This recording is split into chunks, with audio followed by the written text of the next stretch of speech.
Clarkson, Dr. John Ralston Soule, Premier Kathleen Wynne, Madam Reid, First Lady of Iceland, Your Honour Elizabeth Dardswell, Your Worship John Tory, ministers, distinguished guests, ladies and gentlemen. This is a deeply memorable moment for me. My warmest thanks go to Adrienne Clarkson, John Ralston Saul, and the Institute for Canadian Citizenship for this wonderful award, and to all of you for sharing in this important moment in my life. Imagine the honor one feels to receive an award named after Adrienne Clarkson, presented by Adrienne Clarkson.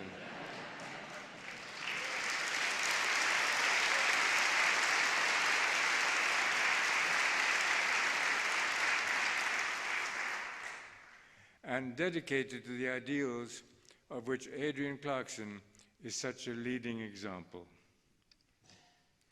As you know, Madam Clarkson has experienced in her own life what the concept of global citizenship really means.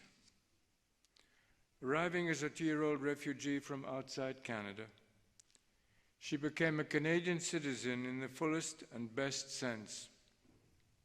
And she also became an extraordinary advocate for what global citizenship truly means. In so many roles, over so many years, as a thoughtful journalist and broadcaster, as Canada's distinguished Governor-General, and as a forceful national matriarch, she has continually been reaching out to diverse peoples in Canada and around the world, not only in eloquent words, but also in decisive action. Madame Clarkson ne s'est pas contentée d'être une amie et une inspiratrice. Elle a aussi été pour moi un partenaire pour qui j'ai la plus grande estime. Sa contribution aux travaux de notre réseau de développement a été marquée par son mandat d'administratrice du Centre mondial du pluralisme à Ottawa, l'un des nombreux projets collaboratifs dans lesquels mes institutions, avec une profonde reconnaissance, se sont engagées aux côtés du gouvernement canadien.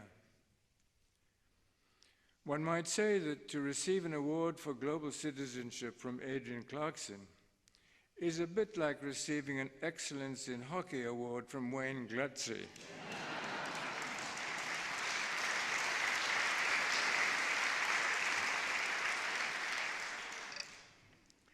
As for the concept of global citizenship, that was something I began to think about seriously when I became the Imam of the Ismaili Muslims almost 60 years ago. Happily, I was able to share my thinking about global citizenship with the dedicated people of the Arkan Development Network, with whom I want to share this honor today. What we learned from the very start was that in advancing our development agenda, we would require to respect the immense diversity of ethnicities, of languages, of cultures, of faiths, of philosophies. In short, we learn to embrace the values of global citizenship. As we discuss this concept in the spirit of pluralism on which it rests, it is only realistic, in my view, to acknowledge an increasing frustration concerning the pluralism story. We talk sincerely about the values of diversity, about living with complexity. But in too many cases, more diversity seems to mean more division, greater complexity, more fragmentation, and more fragmentation can bring us closer to conflict.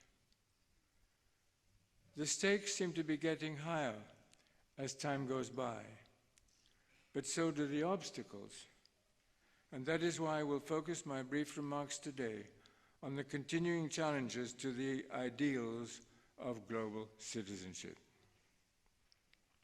One enormous challenge, of course, is the simple fact that diversity is increasing around the world. The task is not merely learning to live with that diversity, but learning to live with greater diversity with each passing year. One aspect of this changing reality is the challenge of human migration. More people are moving, willingly and unwillingly, across national frontiers than ever before. In country after country, the migration question is a central issue of political life. Often it is the central issue. And old habits of mind, including narrow exclusionary definitions of citizenship, have not met the challenge. That was true 3 months ago when Great Britain voted to leave the European Union. It is true in pre-election debates in France, where I now live, and in the United States, where I went to university. It is true in Canada, as you well know, though Canada has certainly been a world leader in expanding the concept of citizenship. But the challenge is felt everywhere. Nor is the migration challenge likely to dissipate anytime soon, especially as war and violence and economic deprivation displace more and more people. In such a world, the other is no longer a distant someone whom we encounter primarily in the pages of a magazine or on a video screen or an exotic holiday trip. The other, increasingly, is someone who appears in what we think of as our space or even in our face. And that reality can be hard to handle. When the other is seen as a potential competitor for a job, for example, even when this fear is unfounded, then the challenge of pluralistic attitudes becomes even more difficult. For those who feel insecure, it is tempting to look for scapegoats, for someone to blame when their self-esteem seems threatened. Often when we then find it easier to define our identity by what we are against than by what we are for. Such fears may be culturally based or economically driven or psychologically rooted, but they should not be underestimated. And they will not be driven away by nice-sounding words proclaiming lofty ideals. This is why I would emphasize, as Adrienne Clarkson has always done, our responsibility to improve the quality of life in places throughout the world where that quality is unsatisfactory. Fighting poverty, improving health and education, expanding opportunity as the first manifestation of a healthy, pluralistic ethic. Pluralism means responding to diversity, not only at home, but on a global basis, creating genuine visions of opportunity, wherever constraints or reversals are in the air. But the growing challenge of pluralistic values does not happen only when people move physically from one place to another. As new technologies shrink the planet, distant forces become dire threats. We worry about the perils of environmental degradation, for example, including the specter of climate change. We see how every local economy can be affected by distant economies. We realize how dangerous forces can spread across national borders, deadly diseases or deadly weaponry, criminal networks or terrorist threats. And often the human impulse is not to work across borders to meet these dangers, but to withdraw from a threatening world. One element that complicates this challenge is the way in which we communicate with our global neighbors. We think sometimes that the new technologies can save us. If we can connect faster, at lower cost, across greater distances, with more people, just think what could happen. We would all learn more about one another and perhaps understand one another better. But I'm not sure that things are working out that way.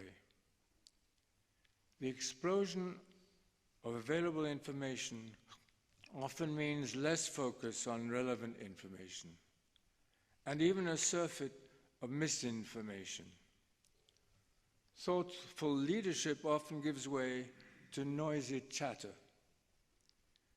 Media proliferation is another challenge. What it often means is media fragmentation. Many now live in their own media bubbles, resisting diverse views. New technologies can make communication seem easier, but they can also make pluralism much more difficult. Yet another dimension of the challenge has to do with the realities of human nature. We often hear in discussions of global citizenship that people are basically alike. Under the skin, deep in our hearts, we're all brothers and sisters, we are told. And the secret to a harmonious world is to ignore our differences and to emphasize our similarities. What worries me, however, is when some take that message to mean that our differences are trivial, that they can be ignored and eventually erased. And that is not good advice. In fact, it is impossible. Yes, our understanding and our underlying humanity should motivate our quest for healthy pluralism. But such a quest must also be built on an empathetic response to our important differences. And that, again, is a point which Adrienne Clarkson has emphatically articulated. Pretending that our differences are trivial will not persuade most people to embrace pluralistic attitudes. In fact, it might frighten them away. People know that differences can be challenging, that disagreements are inevitable, that our fellow humans can sometimes be disagreeable. As Madame Clarkson has famously said, and I'm quoting her here, "The secret to social harmony is learning to live with people you may not particularly like." My fear is that talking only about our common humanity might seem to threaten people's distinctive identities, and that can complicate the challenge of pluralism. Who am I? Qui suis-je?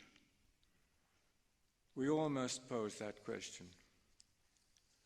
Answers will grow out of basic loyalties to family, faith, community, language, which provide a healthy sense of security and worth. But if the call for pluralism seems to dilute those old loyalties, then that new call may not be effective. Embracing the values of global citizenship should not mean compromising the bonds of local or national citizenship. The call of pluralism should ask us to respect our differences, but not to ignore them, to integrate diversity, not to depreciate diversity. The call for cosmopolitanism is not a call to homogenization. Try and spell that word out. It means affirming social solidarity without imposing social conformity. One's identity need not be diluted in a pluralistic world, but rather fulfilled as one bright thread in a cloth of many colors. When Adrienne Clarkson gave the Massey lectures on CBC 2 years ago, She used a phrase that became her book's title, Belonging, the Paradox of Citizenship. The word paradox expresses precisely the challenge I have been discussing.